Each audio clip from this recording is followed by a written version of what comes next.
कांग्रेस के सांसद शशि थरूर ने पार्लियामेंट्री कमेटी की बैठक खत्म करने के बाद भारत का पक्ष मजबूती से रखने का दावा किया है। शशि थरूर को देश की ओर से पार्लियामेंट्री कमेटी में स्थान दिया गया है। सर, आज ऑपरेशन सिंदूर को लेके आप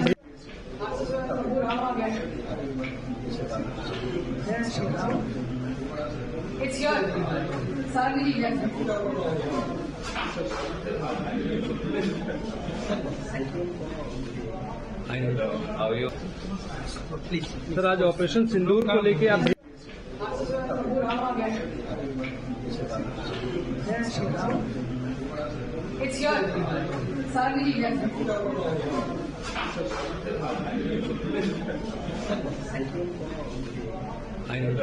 सेक्रेटरी और एनईए के साथ एक काफी लंबी चर्चा किए।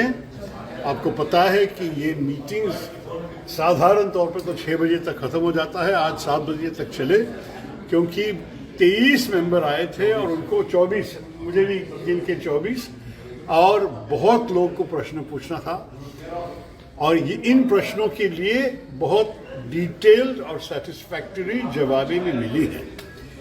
ये भी कहूँगा कि सारे कमेटी मेंबर्स चाहते थे कि हमारे तरफ से फॉरेन सेक्रेटरी को पूरा प्रोत्साहित करके उनको हमारी सॉलिडारिटी हम अनाउंस करें कि जो उनके खिलाफ सोशल मीडिया में और दूसरे तरीके से उनके और उनके परिवार के खिलाफ जो कुछ कह दिया था, ये बिल्कुल ठीक नहीं है और पूरे कमेटी उनके साथ समर्थक है। हम ये भी कहना चाहते हैं कि वो देश का सेवा बहुत अच्छी तरह से किए हैं और इसके लिए हमारे तरफ से हम सब आभारी हैं। बाकी सब मैं कुछ आपको डिटेल नहीं बता सकूंगा, लेकिन 3 घंटे की चर्चा में बहुत सारे प्रश्न उठाए और बहुत सारे प्रश्नों के लिए पूरी जवाब भी मिले। सर, अमेरिका के दखल को लेकर के बहुत सारी चीजें, देखिए, मैं कोई डिटेल आपको नहीं दे सकता हूं क्योंकि हमारी कमेटी की पॉलिसी यही है, लेकिन जितना भी चर्चा हुआ मैं कि आपने देखा कि जब सब लोग बाहर निकले बहुत संतुष्ट होकर ही निकल रहे हैं और मेरे ख्याल में ये अच्छी बात है कि कमेटी के भीतर जो भी प्रश्न लोगों के मन में थे, और आपको पता है कि कई पार्टियां के प्रतिनिधि हैं हमारी कमेटी में, कई विपक्ष के लोग भी प्रश्न पूछे, मैं सबको मौका दे दिया। मैं खुद अपने प्रश्न पूछने के लिए मुझे वक्त नहीं मिला क्योंकि 7 बजे तक इतने लोग प्रश्न पूछ रहे थे, लेकिन सारे के सारे जवाब मिल चुके हैं और इसलिए मैं आपसे ये कहना चाहता हूं कि अच्छा मीटिंग हुआ। ऐसा है कि कल जो डेलीगेशन को मैं लीड कर रहा हूं, वो डेलीगेशन कल इंडिया से बाहर निकलेगा। हम लोग Japan, south Korea, Malaysia, Indonesia और सिंगापुर ये जो डेलीगेशन 3 है जिसमें मैं जा रहा हूँ, और उसका मेन पर्पस ये है कि जो स्टेट स्पॉन्सर्ड टेररिज्म है, जो पाकिस्तान के सरकार के द्वारा आतंकवाद को सपोर्ट किया जाता है, पैसा दिया जाता है, फंड दिया जाता है, ट्रेनिंग दिया जाता है, वो प्रूव हो गया। और किस तरह भारत ने 9 जो उनके जो आतंकवादी के ट्रेनिंग का सेंटर था, उस ट्रेनिंग उसको खत्म किया। पहला पार्ट ये था, उसको खत्म किया।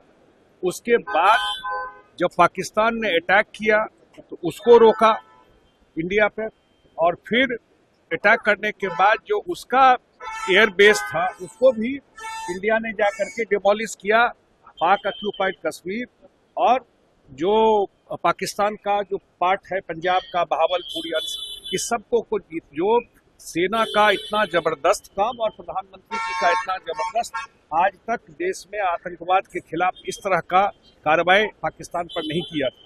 थोड़ा बहुत कार्रवाई होता था, बात होती थी। अब सीधा का सीधा ये न्यू नॉर्मल है। अगर आतंकवादी कार्रवाई होगी तो ये माना जाएगा कि अब वहाँ की सरकार ये करवा रही है और उसको एक्ट ऑफ वॉर माना जाएगा, युद्ध माना जाएगा। ये जो प्रधानमंत्री जी 60 डेलीगेशन को पूरा दुनिया में भेज रहे हैं और दुनिया में यही बताने के लिए कि उसकी पूरी की पूरी सरकार और आर्मी जो है वही पीछे है इस आतंकवाद की। तो ये पर्पस है इस चीज। लाएंगे अखिलेश इस बार पीढ़ी सरकार, जिताएंगे अखिलेश इस बार पीढ़ी। हमारे माननीय राष्ट्रीय अध्यक्ष जी को विचारों को, समाजवादी पार्टी को विचार को मानते हुए हमारे पार्टी में आए और माननीय राष्ट्रीय अध्यक्ष जी को विचारधारा को और उनका सारे आंदोलन को देखते हुए जुटे। और मैं सभी को आह्वान करता हूं कि समाजवादी पार्टी में सदस्यता ग्रहण करके मजबूत करें। जय समाजवाद, जय अखिलेश। आइए समाजवाद से जुड़िए, समाजवादी बनिए।